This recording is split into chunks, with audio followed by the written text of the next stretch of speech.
Okay, why don't we get started this morning? We have a public speaker, Ann Davis. If you could make your way to that podium, or maybe perhaps hand in a microphone. I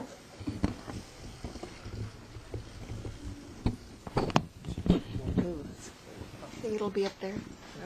What do you think?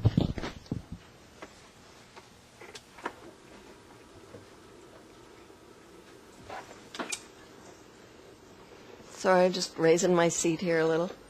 Okay. Good morning.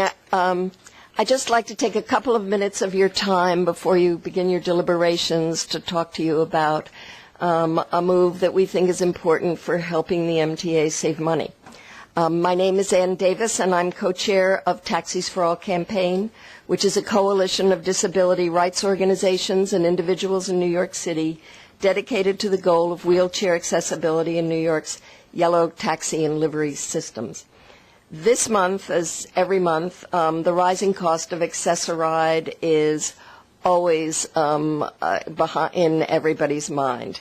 There is a real increase in the numbers. We understand that there were 650,000 requests for rides in May. And here is where, and as, of course, rides increase and applications increase, so will the cost.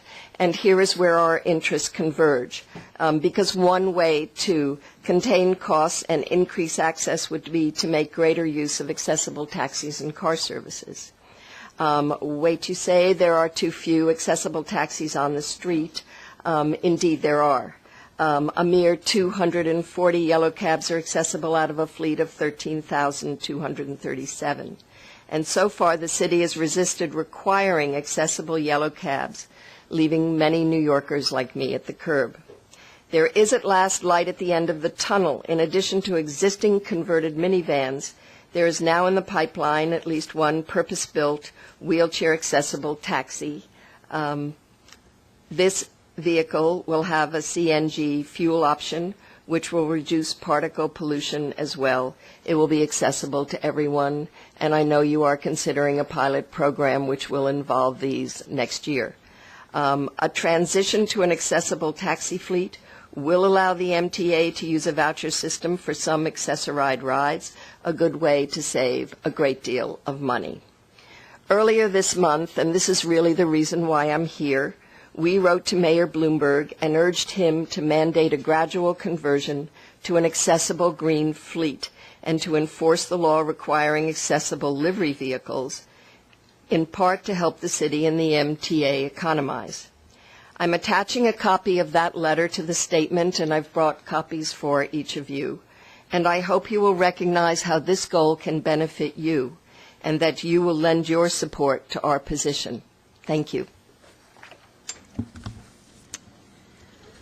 Thank you. Can I get a motion and then a vote to approve the minutes? I move we approve the second. All in favor? Thank you. President Roberts, the operations report. On the subway side, absolute weekday on-time performance in May was 75.8%, down 2.5% from April. Weekday controllable on-time performance was 87.2%, down 1.1% from April. As mentioned at our last meeting, we're now providing weekend on-time performance statistics. For the absolute on-time performance measure, system-wide weekend on-time performance in May was 44.8%, with the A division at 50.4% and the B division at 41.3%. These numbers are entirely expected given the fact that it is the weekends when we do our major construction activity and the weekends in which we have a large number of supplemental schedules in effect. And 94% of the weekend delays were caused by these supplemental schedules. In terms of how well we operated the supplemental schedules themselves, Weekend controllable on-time performance was 88.1% system-wide, including 86.6 on the A division and 89.1 on the B division. Those are roughly comparable to our weekend performance. System-wide weight assessment was 88.7% in May, up 3.5% from last year. In May, mean distance between failure was 185,485 miles, which was up 38.6% from 133,825 miles a year ago. The 12-month average was 136,152, down 4.8% from 142,961 during the previous 12-month period. Because it is late in the month, we also have the June mean distance between failure result available, and that was 175,641 miles, which was up 31% from last year. At the beginning of this year, we projected an upturn in mean distance between failure due to three different factors: the ongoing delivery of new R160 cars, the more comprehensive work scope, and the SMS program, and better day-to-day maintenance. May I have the slides? We projected improvement under three possible scenarios: the best, the worst, and the most likely. I'm pleased to say that results in both May and June exceeded our best case projections. As you can see, last August we were at 139,628. The four-year slide continued as projected through January to February. We had a brief small upturn in March, a drop again in April, and then extremely strong performance in both May and June, so that we're almost back to have regained the ground that we lost from June of the previous year. Next slide, please. It's also, when you look at the levels of mean distance between performance that we're talking about, it's also instructive to translate that into what riders experience and compare that to where we were in the bad old days. And as you can see from this, in 1980, mean distance between failure was 6,823 miles. It actually went down a little bit more than that. And we calculate that the average customer in a year was delayed 27 times by a mechanical breakdown. In 2008, we averaged 134,795, and that averaged about 2.5 delays per passenger per year. So it is, I take away two things from here. Absent some kind of simultaneous major problem in a number of car classes, we have turned the corner. Mean distance between failure is headed back up, and even at the nadir of our performance, we were still immeasurably better than we were in the early 1980s.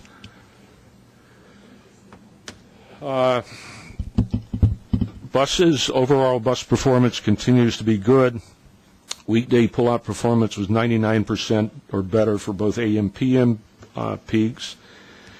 Completed trips averaged 97.99% for the month of May and 98.84% for the last 12 months.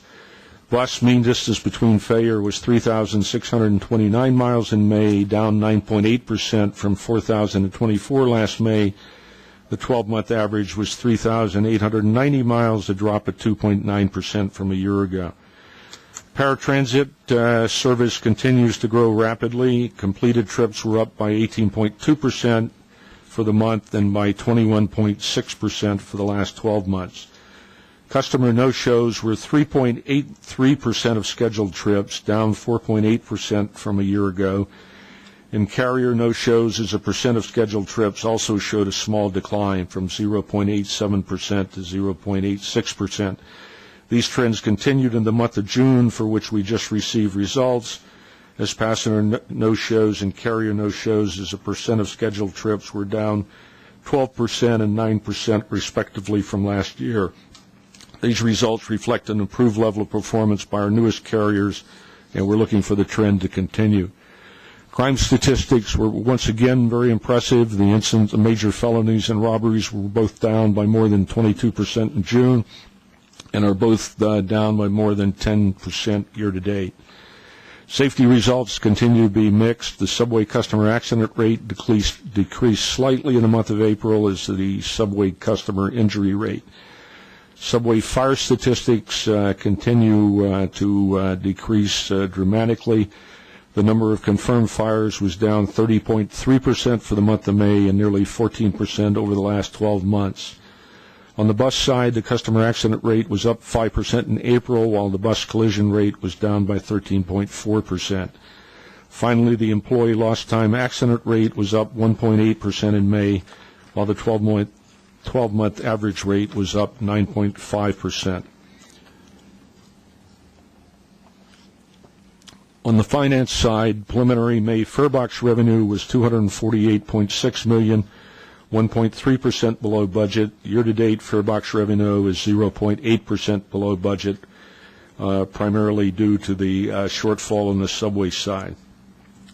Non-reimbursable expenses before depreciation and OPEB were over budget by $36.5 million in May, primarily from an overrun in pension expense, mostly NYCers due to an updated actuarial evaluation for the fiscal year ending in June. Because we had been running nicely under budget to May, the year-to-date overrun, even after the pension hit, is only $5.4 million. We continue to underrun on labor costs other than pension and on the non-labor side, primarily due to favorable fuel prices. Ridership, May ridership totaled 197.7 million, 1.2% below budget. Preliminary June 2009 financial results. We also have an early look at June. Farebox revenue was under budget by 58.1 million, but that was almost entirely due to the fact that the budget that we're comparing it to still assumed a 25% fare hike, which obviously did not happen. June ridership ran a bit below 2008, has been the case most of the year. As for expenses, we were under budget again in June by a total of $2.3 million. The underrun was dampened somewhat by a shortfall in reimbursable payroll. On the capital program through May, Transit committed $1,021 million to awards and design starts. The commitment level represents 77% of the year-to-date plan. A large part of that resulted from a request to bidders to delay the bid opening for a contract to rehabilitate 5 stations on the Pelham line. However, that project award is now imminent. That completes the operating report. Before I open up for questions, just a couple of comments. The first on mean distance between failures. When I saw those numbers, I was thrilled and a little nervous at the same time, as you remember, fearing that after seeing this very nice trajectory up, we were going to see another blip at some time in the future. So Howard kindly took the time to walk me through how those numbers are built up. And I walked away with the same sense that you have, that I think we really have finally turned that corner with the ongoing delivery of new cars that riders are starting to experience and favorably comment on. I really think that it's only going to be better things that we'll be hearing on that statistic from this point forward. I also spent a very, very fascinating afternoon at a conclave of the line general managers called Substat that Howard puts together. And the line general manager program was your baby, and it was very exciting to see, first of all, the camaraderie, the friendly competitiveness among the line managers as they talked about what went right and what went wrong on their lines for that month. And all of the statistics you see in this book are themselves roll-ups of hundreds of other statistics. There's no doubt in my mind that each one of these line general managers really owns what goes on that line, and having a human being responsible for that, I think, is making all the difference in the world. So, Howard, you're doing an incredible job, and I have a tremendous amount of confidence in everything you're doing. Thank you very much. Any questions on the operations report? Andrew? Yeah, Howard, thanks for including the weekend on-time performance. Unfortunately, it shows what many of us riders who use the lines on the weekends are experiencing, which is fairly unpredictable situation. You'll notice the 44 absolute to the 88 controllables is the highest discrepancy of all of the ones on the chart, which really is what riders are experiencing on the weekends. It's just not, reliable at certain times of the day, depending on whatever job is going on. And I know the work has to be done, and we're not questioning that. But it's just a shame that things get out of hand so badly on the weekends. That maybe we're doing too much at once. I don't know.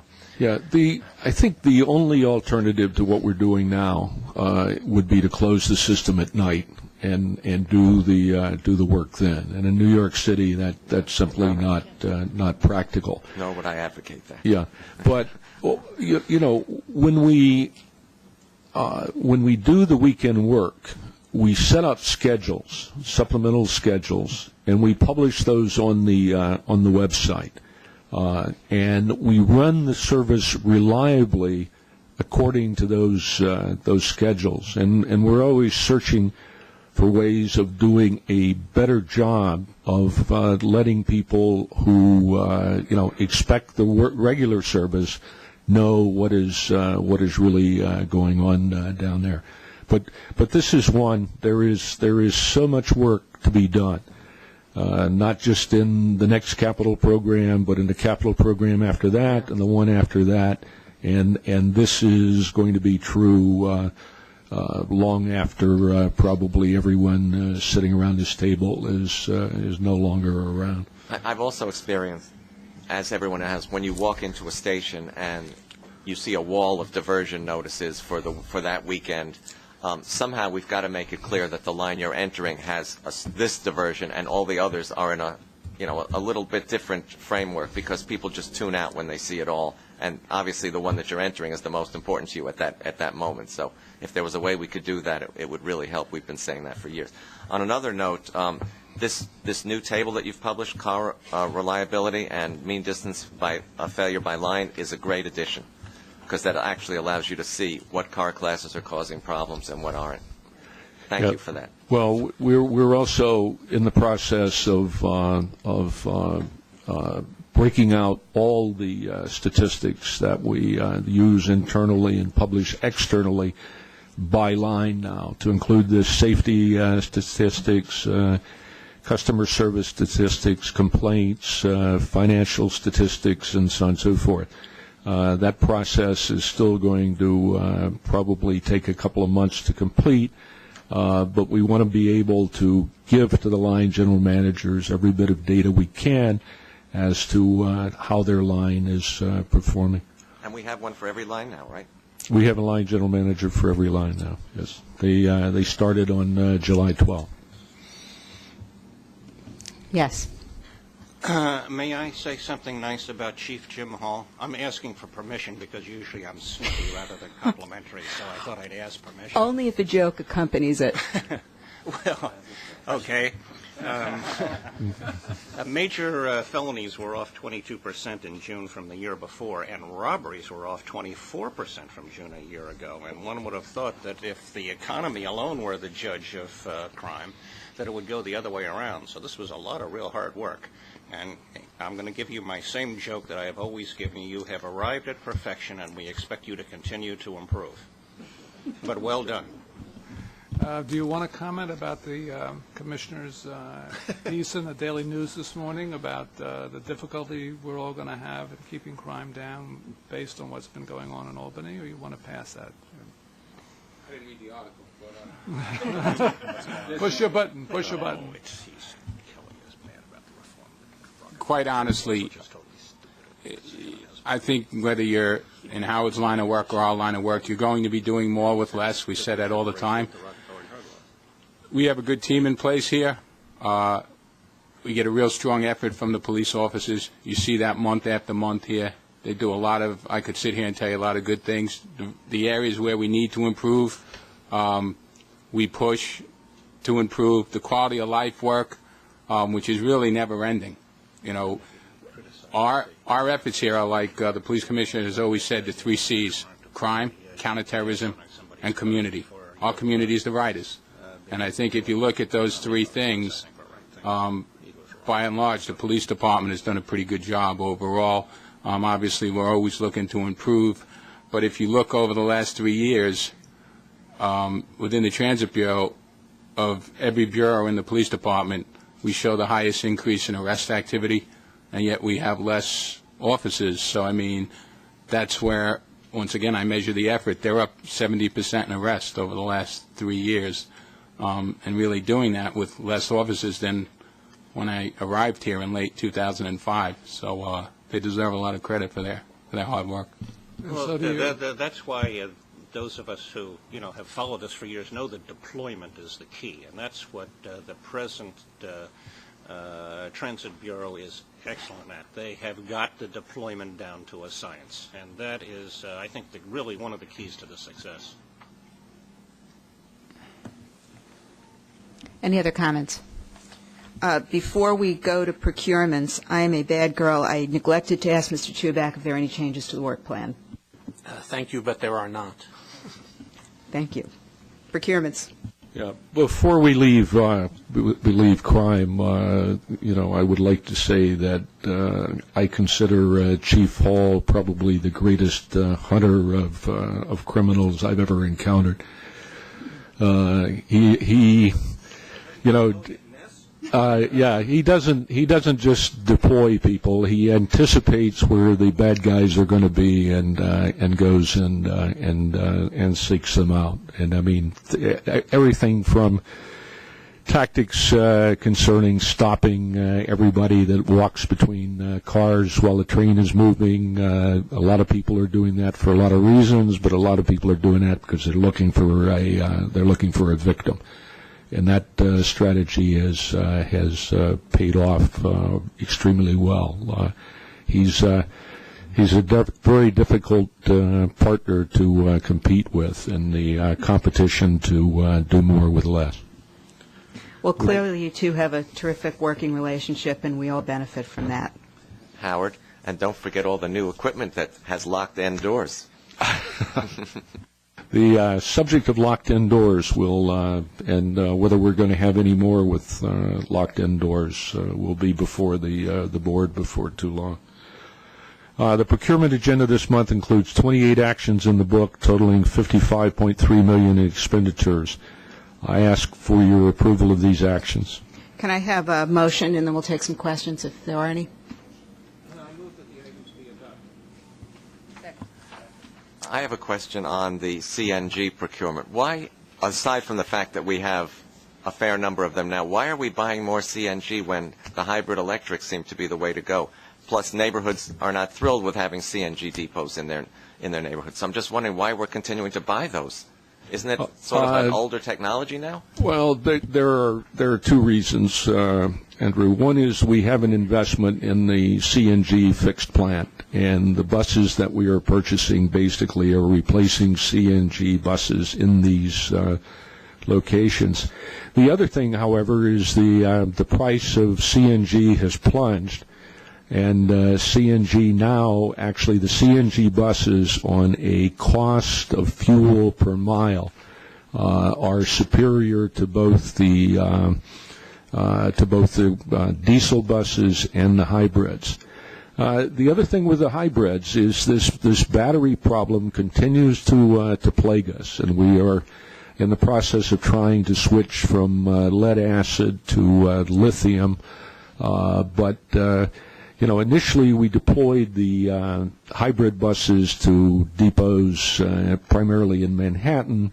We have very slow speeds and short distances between stops.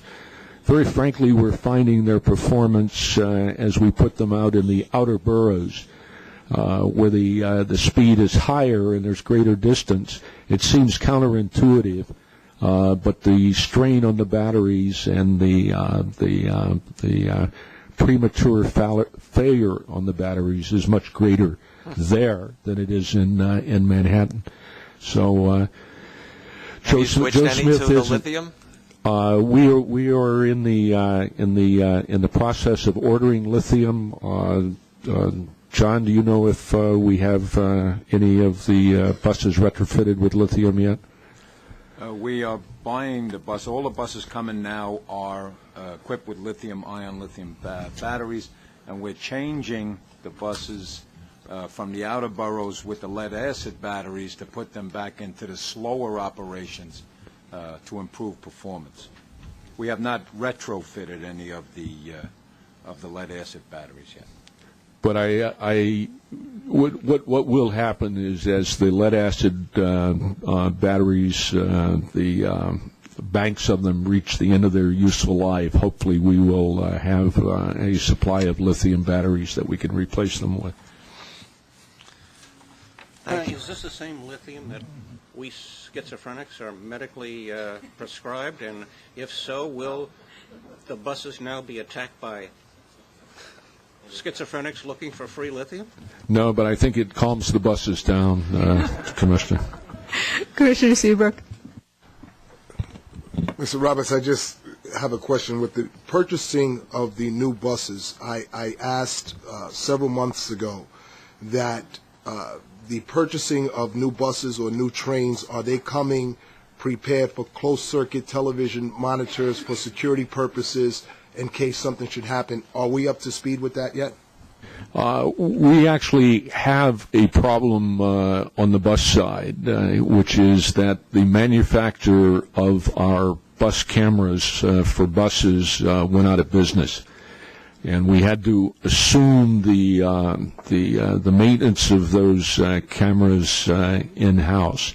It's a tremendous thing to have, and it's your focus on it is right on. I mean, we, in terms of assaults, it is a deterrent. We had a situation out in Staten Island where some kids were tearing buses up on a fairly regular basis. We put a couple of camera buses out there, showed the film to the school, and the problems ended. And we would like to add cameras, obviously, as quickly as we could on the bus side. On the rail side, we are not currently in the process of purchasing cameras for the subway cars. Again, I would like to.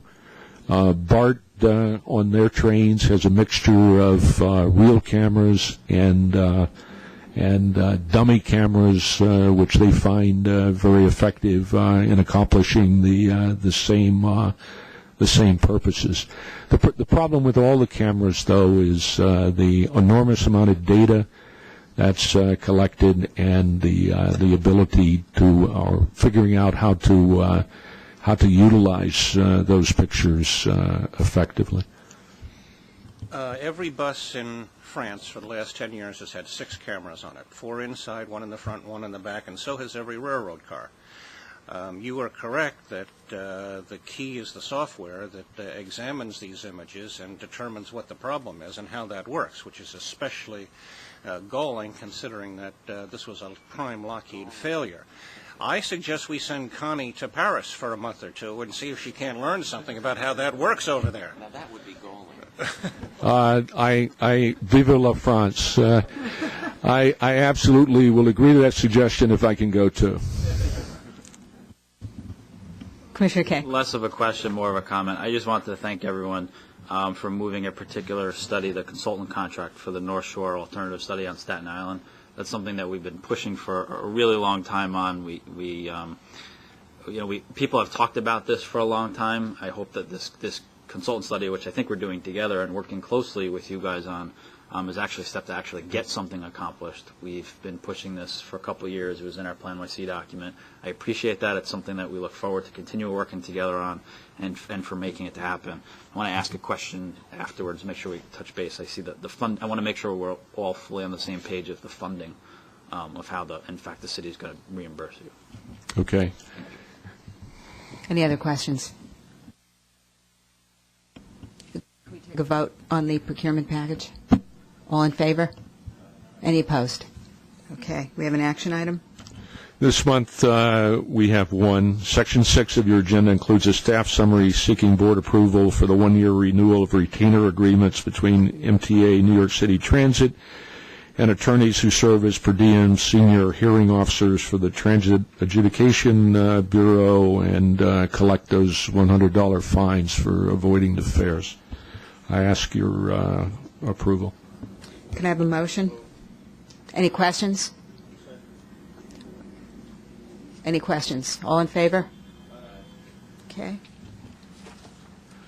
Service changes. This month we're notifying the committee of 3 service changes. The first service change responds to NYC DOT's intention to convert Kent Avenue in Brooklyn, currently a two-way street, to a one-way street northbound. This change will require rerouting southbound Q59 bus service from Kent Avenue to Wythe Avenue between Grand Street and Brooklyn.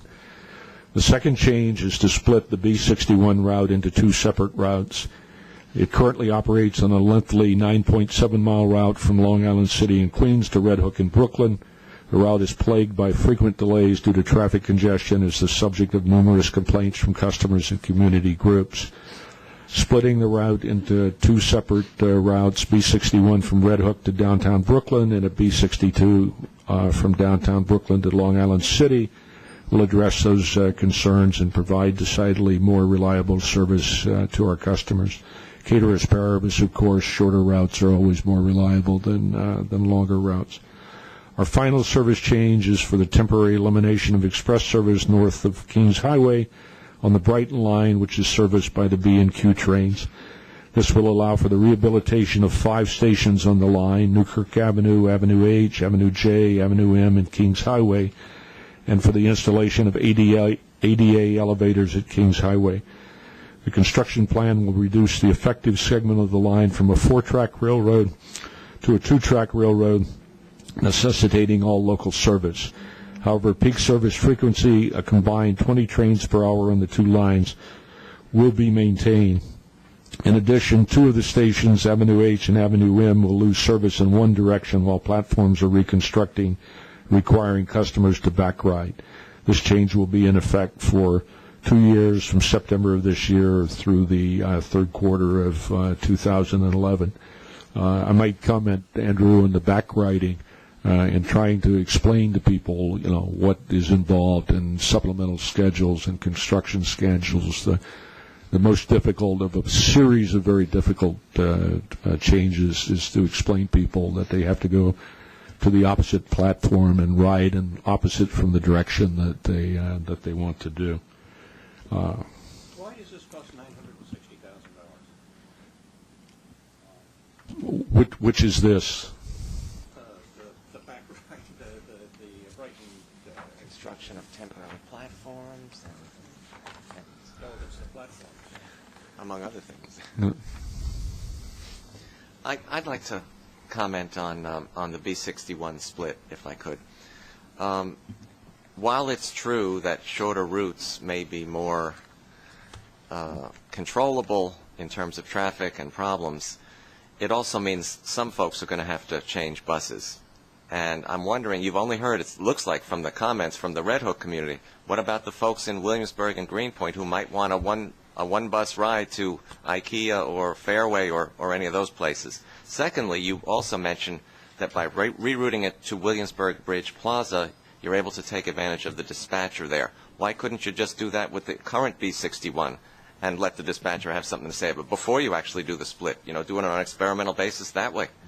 Yeah. Let me ask Peter Caffiero to come up, and because I don't know exactly. I know we have had a lot of support for this, but I don't know exactly who. First of all, it is true that there are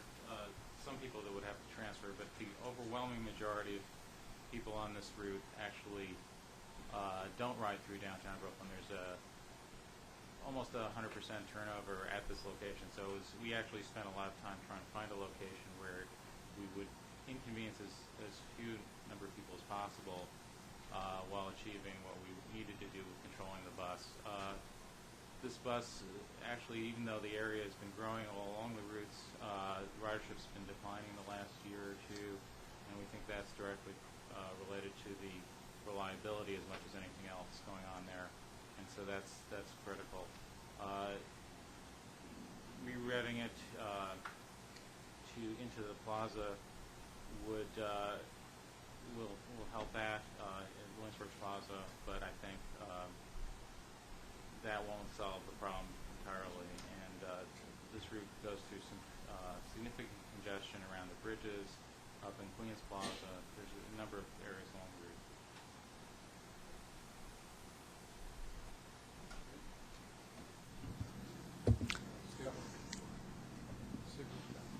route. Commissioner Seabrook, I'm sorry. Let me ask you a question, sir. What is the public relations advisory that you're giving to the customers in a timely fashion so that they are aware of the changes that are being made, as opposed to just arriving at a bus stop and finding that something has changed? That's part one. And part two is, without reinventing the wheel,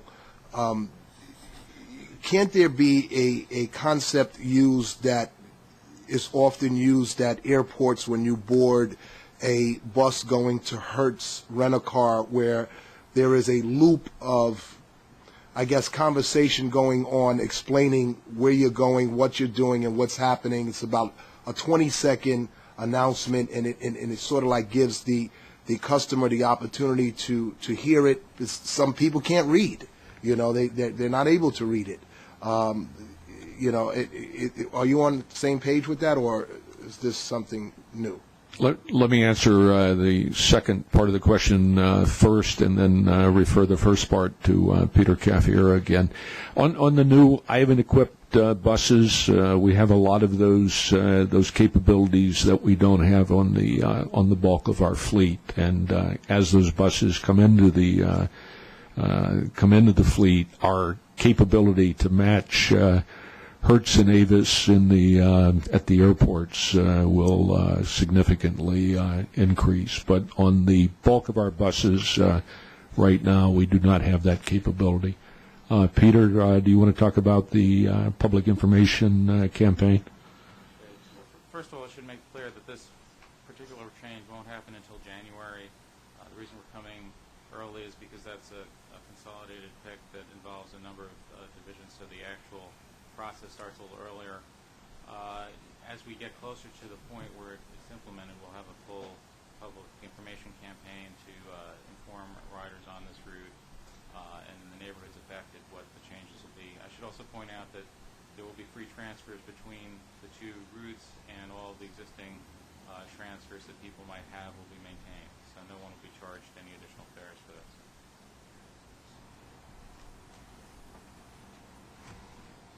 Howard, are the new buses that we're getting, are they going to have better public address systems? Yeah, the Ivan package is, I think, superior all the way around. They're even more superior when the drivers use them. One of the things that we found on the subway side too, that to the extent that you can use pre-recorded announcements, that eases the other problem. Extemporaneous speaking on the part of some of our folks is probably not to be encouraged. We have several presentations for you this month. As you know, July is the month in which we begin the process of developing our operating budget for the coming year. The major presentation in that regard, which deals with the MTA as a whole, will be given at Wednesday's meeting of the full board. Today, however, we have a brief presentation that focuses on NYCT, and our Executive Vice President, Michael Chubak, will take you through that.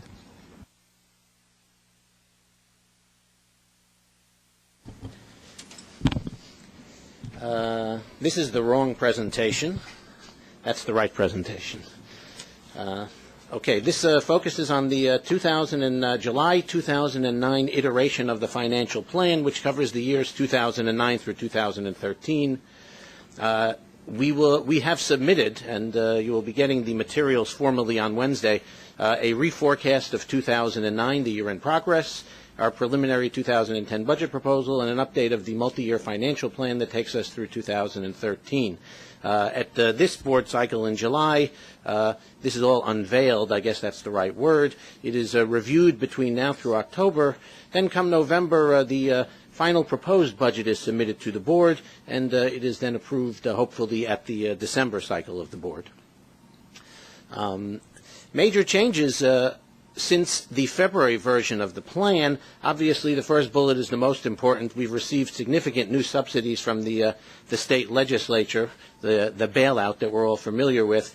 Those numbers actually are carried only at the MTA level. You won't see those subsidies in our presentation. Also, the fare increase, which had been scheduled to be 23% yield, is now a 10% yield. That went into effect on June 28th. There's been a restoration, partial of the AABB, the Alternative Actions for Budget Balance. All the direct service reductions have been restored to the budget, and the station the station staffing changes, are now being implemented at the pace of attrition. We also have a revised baseline revenue forecast, which is consistent with the latest news from the economy. The prior plan had assumed about a 1.5% decline in ridership from 2008, but based on actuals to date and the latest forecast we've received, that's gotten worse. It's now in the neighborhood of 3.5%. The net impact of these factors is actually a worsening of the New York City Transit financial plan. We're $395 million worse this year. 2010 will be $645 million worse, but of course most of that is made possible by the subsidy package that we received from the state legislature. Here you see the major uncontrollable items that we like to take you through and how they have changed since the February plan. We have two columns which shows the impact in 09 and 10. They're almost all negative, which is to say unfavorable for us. The urban tax, which supports paratransit operations, the receipts from those have gotten worse because they're based on real estate transactions. We lost almost $20 million in student fare reimbursement from the latest state budget, and advertising revenues have eroded from our major partner on that. On the expense side, pension, we mentioned that we took a hit in the month of May, so actuarial projections are that we'll have to make more contributions towards the pension plan.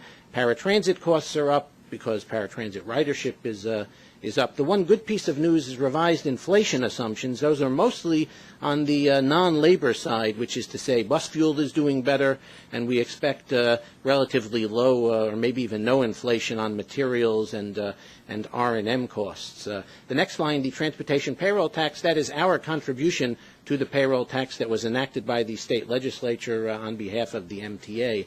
Public liability reflects a couple of bad settlements, bad awards that we've had this year. And the last item is essentially miscellaneous, mostly timing. As you can see, the uncontrollable items total a pretty significant number, $68 million to the bad this year, $38 million next year.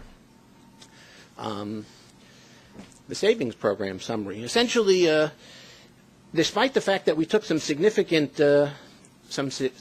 expense reductions in this year's budget in order to close the gap, the MTA's overall financial plan still assumes a 1.5% reduction of controllable expenses. It was a 4-year target, essentially 6% over the course of 4 years, and that is still on the books. And so this budget meets that target by mostly through programs to eliminate the gap, which you see here save $17 million in the current year, $56 million next year. Against that, we have new needs, relatively modest actually, for 09 and 10, and then some significant re-estimates, which is mostly a matter of timing, at least the ones you see over here, but also we have some re-estimates of the SMS program, which had a a large gap, actually, in the year 2012. As you may know, SMS is done on 4-year cycles and 6-year cycles and 12-year cycles, and the number of cars that were scheduled for 2012 was actually a pretty big dip from what it had been. A big dip from essentially 2011. 12 is down, 13 is up, and that was essentially unsustainable. We would have employees essentially with nothing to do, and so one of the things we've done is that we've, you don't see it here really, or at least a piece, but we've sort of smoothed out that plan in order to keep the workload steady and to keep the headcount steady, and that results in savings. I brought this thing, I might as well use it. That results in savings in the year 2010 and also in 2011, which you don't see, but there is in fact a hit in 2012 as we add more work to that year. In any case, the grand total of all this is a cost of $24 million in 2009, $108 million to the good in 2010 for a cumulative savings over the 2 years of $84 million, which covers our 1.5% target. Okay. PEG highlights. PEG is programs to eliminate the gap.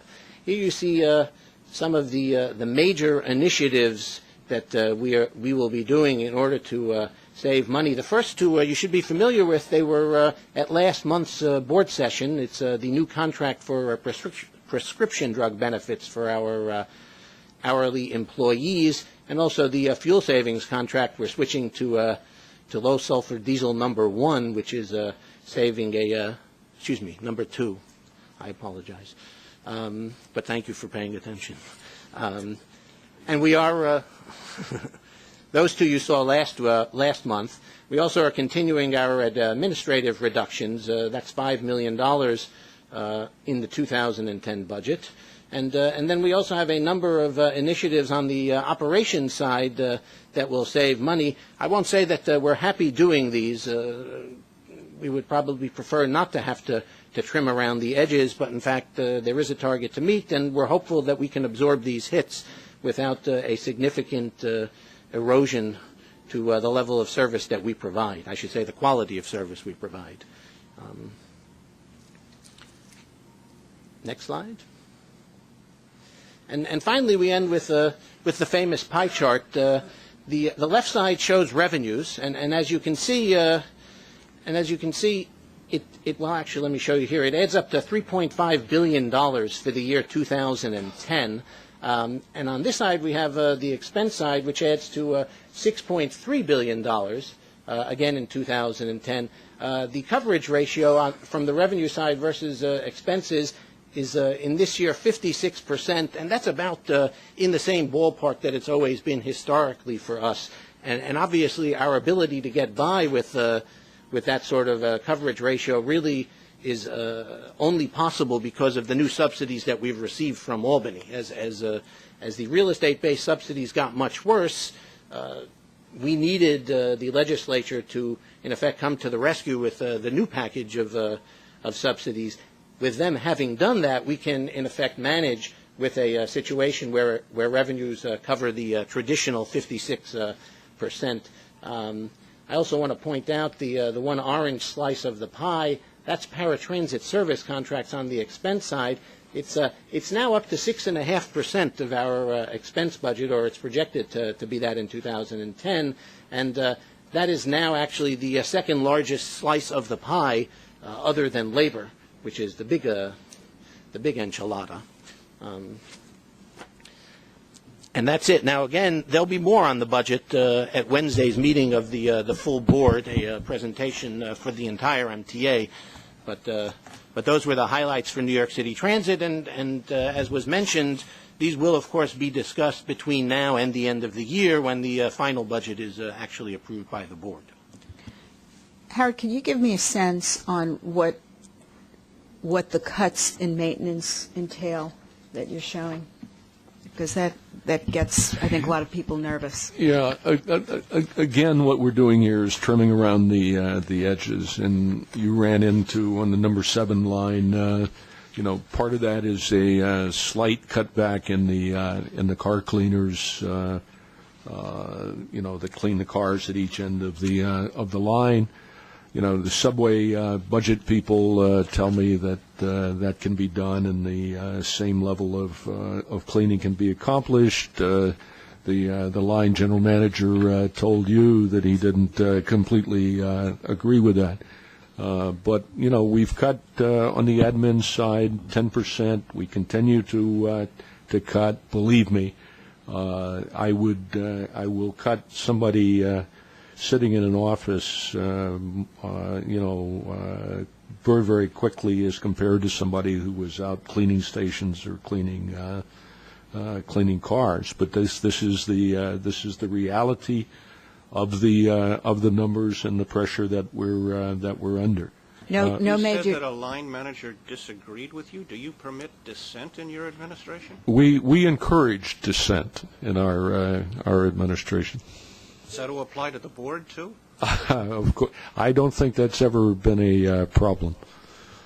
How about the SMS? Any radical changes to SMS? No, you do not see any SMS cuts up there. Michael mentioned, we buy cars irregularly, and if we bought the same number of cars every year, you could set up this fantastic program where all the overhauls were balanced and everything flowed very, very smoothly.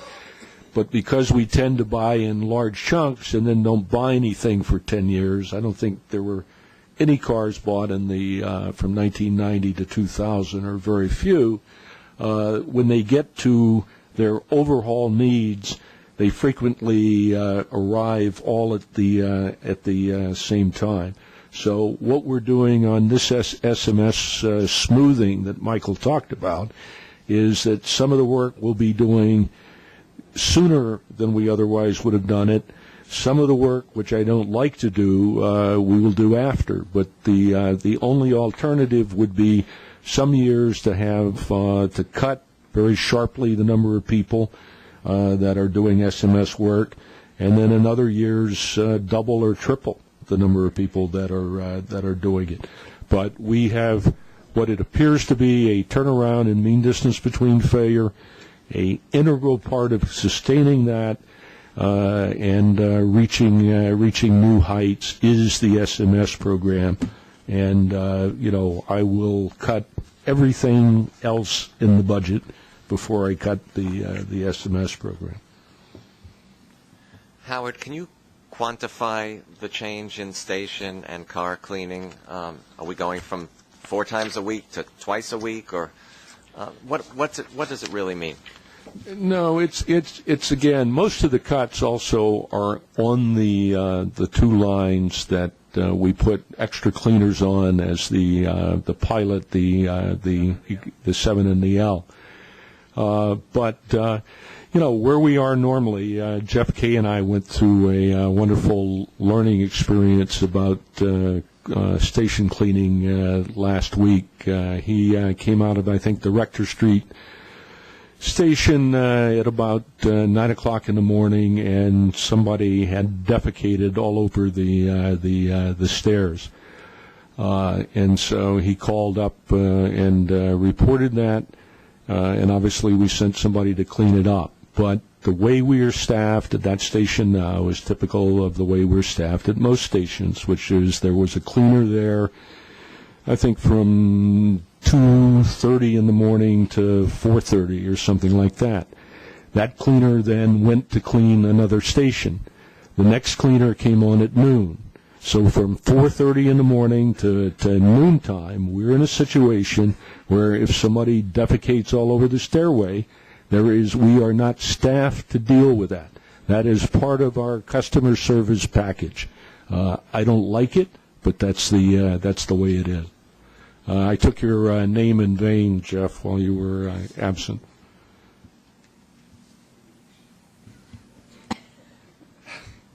So if we see something bad, we'll just have Jeff make a phone call. Is that what? He's extraordinarily effective in doing that. Yeah. Any other questions?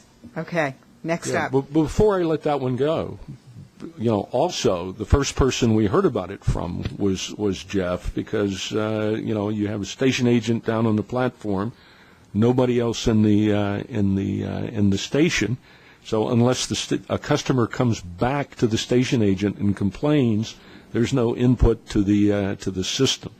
Now, this line also now has a line general manager. I hope that will help some, but the basic problem is that we need a cleaner in every station for every tour every day, and we are a long, long way away from that. That's why my son, who's the chief technical officer of the city, called 311. Just call 311, they'll get to you. We probably will put up some signs that say, if you see defecation, call 311. Ask for Mr. LeBeau.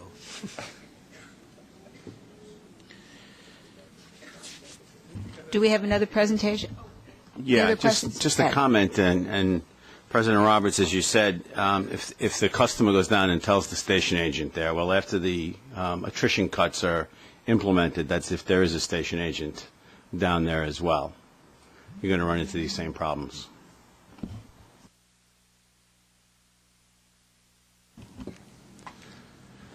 Our next presentation will be by Connie Crawford, Senior Vice President and Chief Engineer, Capital Program Management. She's going to review 2 in-progress station projects, one in Brooklyn and one in Manhattan, where we're building new transfer connections between lines to improve the convenience of the system for our customers. Connie? Thank you, and I want to thank Chairman Hammerdinger and Chairwoman Frasca, who visited the J. Lawrence Station project a few weeks ago and asked that I be given the opportunity to do this. These are 2 projects, Tom?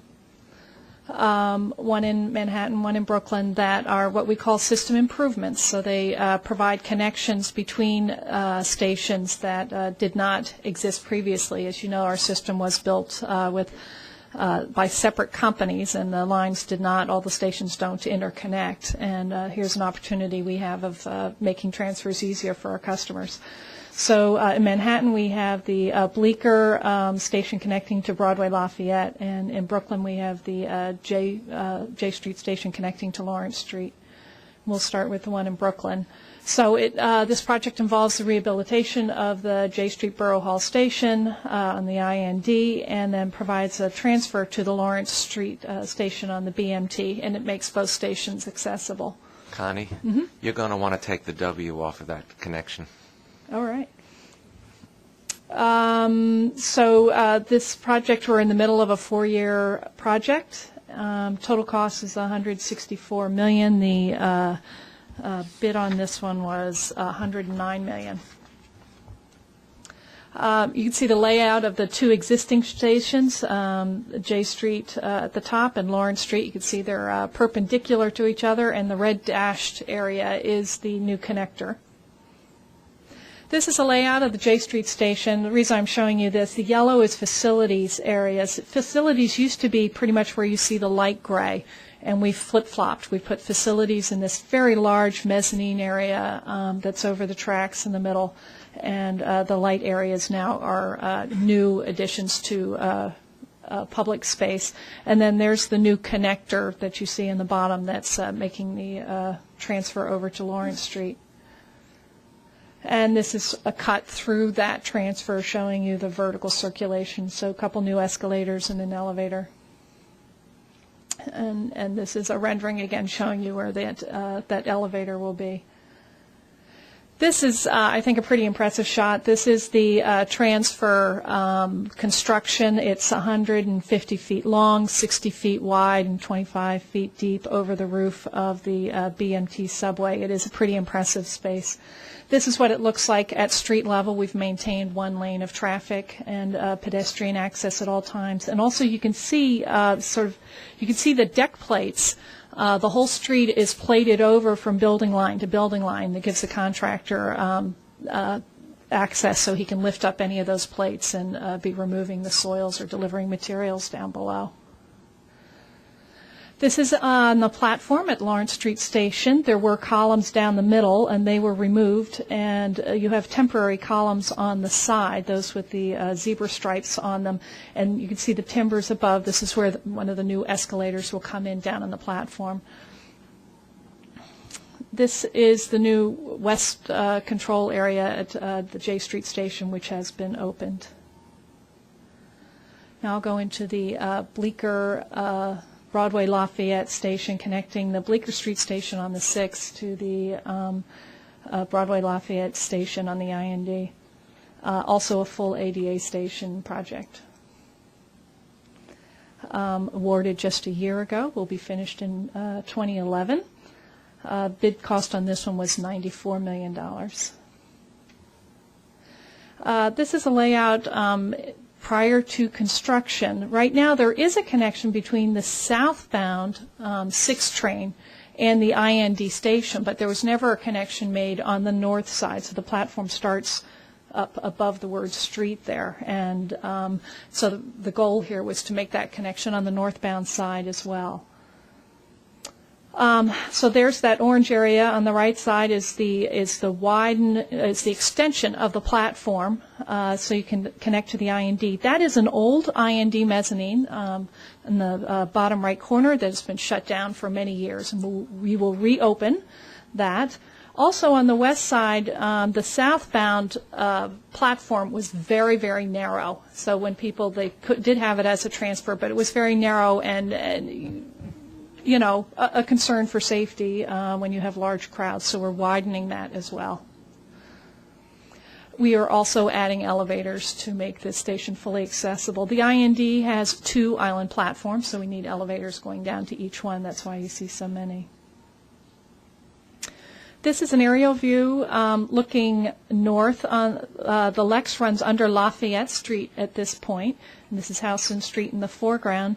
What you could see on the east side of Lafayette Street, you can see the excavation for the widening or for the extension of the northbound 6 platform, and you can also see the little bridges that cross over to the stores. So now I'll give you a close-up view of that. Here are some of the bridges over to the stores because we're excavating there right against the buildings. And in the next view, this is down in the excavation. So you have the buildings on the right, and you have the subway box on the left. This is a 305-foot long excavation, about 12 feet wide. This is the subway box itself, and we're starting to chip into the subway box, taking off the brick first. So right on the other side of that is trains. We will be chipping in to make this, you know, extension of the platform along the guideway. This is south of Houston Street, opening up for the new entrance into the old IND mezzanine. This is a photo inside the IND mezzanine. The tile's all there. We're opening up the floor. It'll be a much more open area, as can be seen in this. This is what the new mezzanine area will look like. You know, we've been using the southbound transfer for so many years, and knowing that there's no northbound transfer, that when it's done and it's beautiful, I don't think anybody's going to use it if they're all like feet. We will retrain you. And then also the parts of the old Bleecker station are landmarked, and this is the southbound side, north end of the platform, a landmarked section, and it will be restored in accordance with historical requirements, and this is just a rendering of what it will look like when it is done. So thank you very much for the opportunity to present these. What are expected completion dates on these 2? Let me see, November, they're both in 2011. November for Bleecker, and J is, I think, mid-year, March. These and they're on schedule. And on budget, right? And on budget, yes. But I think everybody on the committee ought to take away that once you see those pictures, you can see how complicated these projects get, and you can make estimations before you dig, and sometimes you get it right, and sometimes there's surprises. So the fact that these are on budget is terrific, but often we're not, just simply because when we open up the ground and we start reconstructing stuff, it just is hard to know what surprises there are in store. So just keep that in mind. We had this big discussion last week at Cap Construction Real Estate of how hard it is to get this kind of stuff right. So congratulations. Thank you.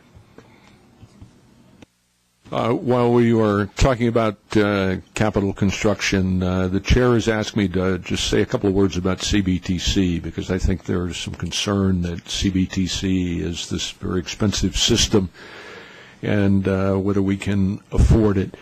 In fact, CBTC is the biggest bargain that we possibly have in the capital program, because CBTC costs basically the same amount as replacing the fixed block system with a new fixed block system, except you get increased capacity as, in effect, a bonus.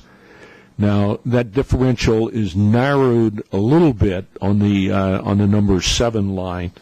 On the 7, our estimates are for the system itself. CBTC is actually cheaper. It's $505 million, whereas it would cost $511 million to do a fixed block. Fixed block requires a bunch of wayside equipment that is not required on CBTC. On the 7 line, however, the cars that we are going to convert to operate are R142As, and they were not ordered as CBTC ready. All the R160s that we've been getting in the system are CBTC ready. But the bottom line, for our 20 years needs assessment for lines other than the Flushing line, we carry identical per track mile cost for CBTC and fixed block. And again, you put a CBTC system in, and it's as good as digging another subway tunnel, basically, because you get increased capacity. The actual increases are very, very significant. The ability to totally take advantage of those possible increases are sometimes restricted by bottlenecks on the system. 2-car terminal platforms instead of 3, and items like that. But when you get around then to reducing or eliminating the bottlenecks, you get this enormous bonus. Just note that a couple of weeks back we had the pleasure of talking to a very, very accomplished and interesting woman who runs the subway system in Santiago, Chile, where they have a full CBTC system in place. And they went from something like 3-minute headways during rush hour to 90-second headways. The capacity of the system is pretty extraordinary. Aren't we constrained on the 7 line when you go from 3 tracks to 2 tracks between 33rd Street and Queensboro Plaza? Yeah, off the top of my head, I think the capacity out there right now is about 26 trains. If we had a 3-track platform on the Manhattan side, I think we could do something like 31 or 32 per hour.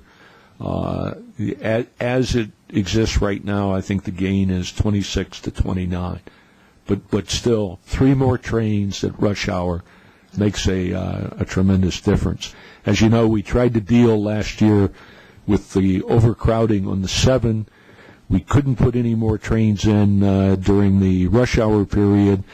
We put some in on the shoulders of the rush, and they were marginally. They improved things, but they were only marginally effective in doing so.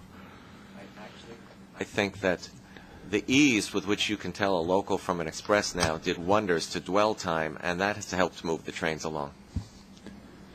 Yeah, I think that was a fantastic thing, and I would point out that was a line general manager initiative as well. They got out there, they saw the confusion as people tried to figure out what was a express and local, and they came up with a very simple way of visually displaying that difference, and it has helped tremendously.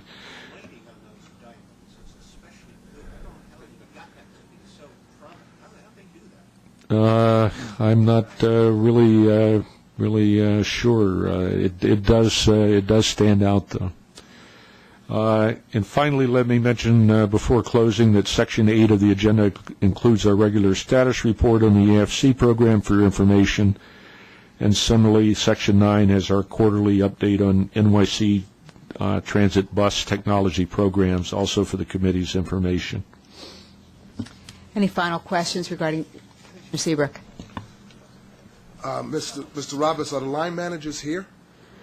They're not here today. I know I promised that I would bring them along, and we will try to do that in September.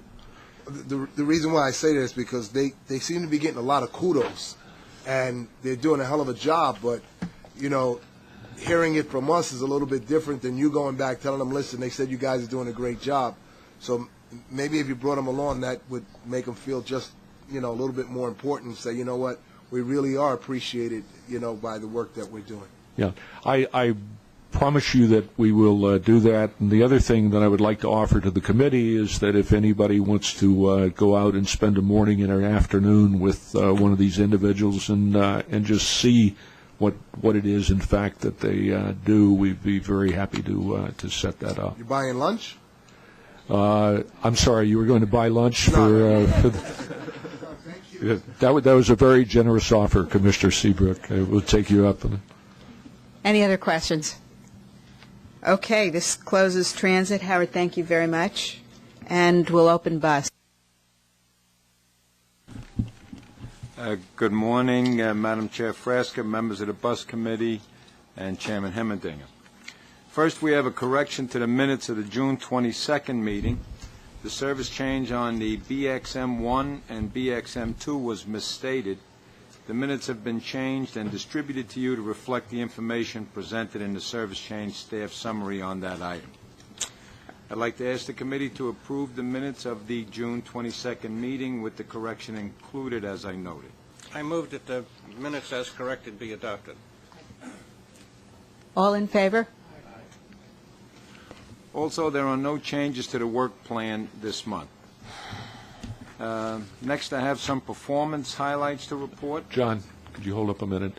This is John Hine. Joe Smith is on vacation. John is the executive vice president of the combined NYCT, MTA bus, and Long Island bus thing. And given that Joe is absent, I will say he is probably the most outstanding operator of buses that exist in the United States. And this is also the first time that the three bus companies have been called a thing. It's that rubber-tired, steel-wheeled thing. Overall service performance was somewhat mixed. AM and PM weekly pullouts were all above 99%, both for May and for the previous 12 months. Completed trips remained above 99% for the previous 12 months, but fell slightly in May because of an increase in road calls. MDBF was 3,171 miles in May. This was down from May of 08, and the 12-month average declined slightly from the same period last year. Safety performance for the previous 12 months was also mixed. The bus collision rate improved by nearly 12% from the same period last year. However, the bus collision injury rate rose by 11.8%. The customer accident rate went up by 29.8%, and the customer accident injury rate was up by 10.6%. The employee lost time accident rate rose by 24.4%. Total ridership for May of 09 was down 1.4% from May of 08 because the month of May included one less weekday this year. The 12-month average was up 5.3%. However, average weekday and average weekend ridership both showed solid increases for the 12-month period, with growth of 5.3 for weekdays and 6.0 for weekends. Next, I have some highlights from the May financial statement. May farebox revenue was $12.8 million. This was lower than adopted budget levels by $0.7 million, or 5.5%. For the year-to-date, it is better than budget by $0.2 million, or 0.4%. Total non-reimbursable expenses for non-cash adjustments were $7.2 million, better than budget for the year-to-date through May. The primary factors contributing to these underruns are the timing of various payments as well as real savings in fuel, material, and labor. Fuel savings are price-related and have leveled off in recent months. Material savings are the result of implementing best practices and recycling efforts, and labor savings are the result of overtime control and hiring freezes and lags. We don't have any action items or ratifications for the committee this month, but we have a total of 7 procurements for the committee's approval, 6 non-competitive and 1 competitive, totaling $8.7 million. The list of non-competitive procurements includes 2 separate procurements for the purchase of bus parts identified as proprietary items, purchase of additional hybrid bus batteries to address the shorter than expected life of the batteries, the continued lease and maintenance of the bus company's bus radio system, and implementation of the Kronos timekeeping system in coordination with the Business Service Center. In addition, we are requesting committee and board approval to declare competitive bidding impractical for the purchase of up to 84 retired buses from Westchester County at a nominal price of $2,600 per bus. The county will be retiring these 1995 and 1996 Orion 5 buses as their new buses are delivered during 2009. Purchase of these buses will allow MTA Bus to retire an equivalent number of older 1990 and 1993 buses that have extensive maintenance requirements. I seek the committee's approval for the 6 non-competitive procurements. If I could interject on this is a really, really good deal, and the reason, with apologies to Westchester County, the duty cycle up there is not anything approaching what the duty cycle is in the city. Joe, both on the NYCT side and the MTA bus side, as you all know, is having great problems with structural damage and rotting and rusting and so on and so forth. And I think his estimate is that the price he's getting these buses, when he's through with them, he can scrap them out for almost as much money as he paid for them. So it's a really good deal. Since a new bus is about $595,000, $20,000 is a little better. I can only endorse that observation. First, before we go before I ask for a motion, are there any questions on the operating report? Okay. May I have a motion on the procurement items? I move that the procurement items be adopted. All in favor? Okay. The competitive procurement is a 15-month extension of our current contract with Trillium to maintain the CNG fueling facilities at College Point and Spring Creek depots. Long Island Bus is pursuing a similar extension of its existing CNG maintenance contract with a different vendor. Together, these contract extensions will allow sufficient time for MTA Bus and Long Island Bus to develop a joint procurement for these services under a new multi-year contract. At this time, New York City Transit CNG's maintenance contracts cannot be included in the proposed joint procurement because they do not expire for 5 and 10 years, respectively. In the future, we will investigate utilizing a single CNG maintenance procurement contract for all 3 bus operations. I seek the committee's approval for this competitive procurement. The motion? Is yes. this compressed natural gas, is this a complex technology, or can we eventually do this ourselves? Is this something that requires independent outside expertise?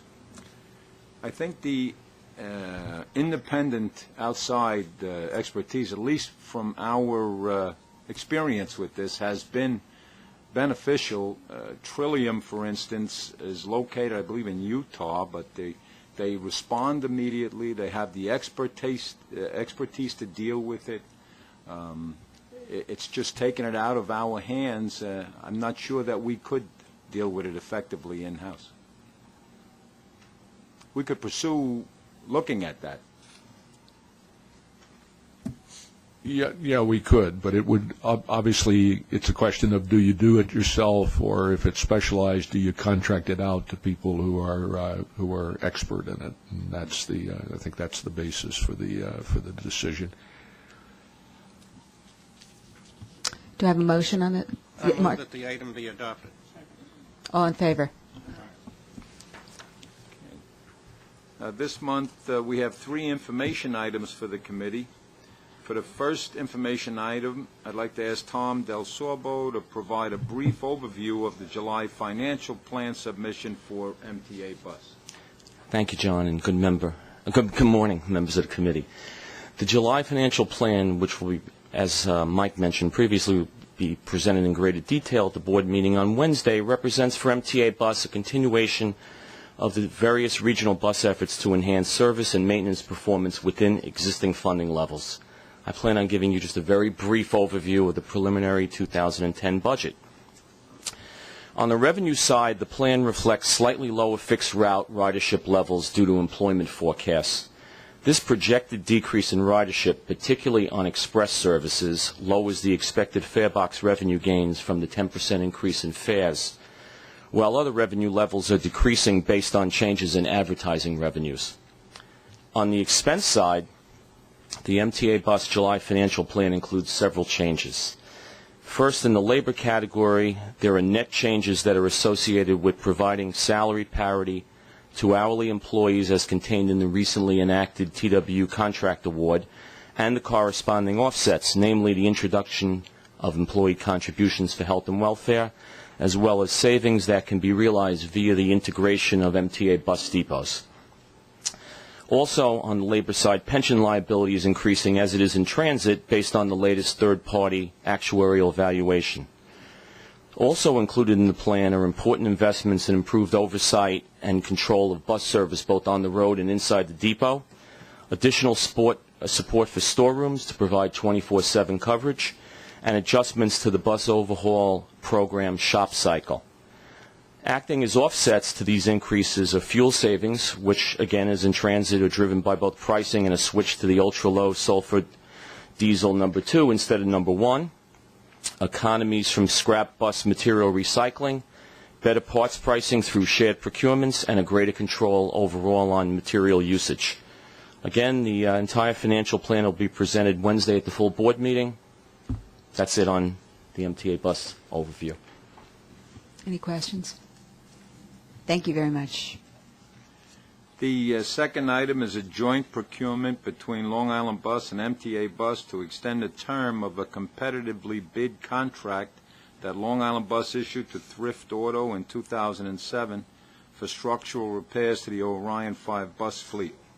This contract modification was approved by the Long Island Committee last week and will permit MTA Bus to quickly and safely return buses to its fleet while minimizing disruptions to service. The last information item is our regular quarterly report on bus technology programs.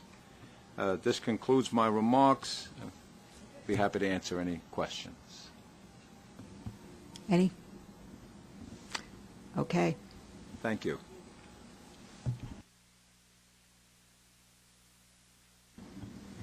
Do we have an action item? No, we don't.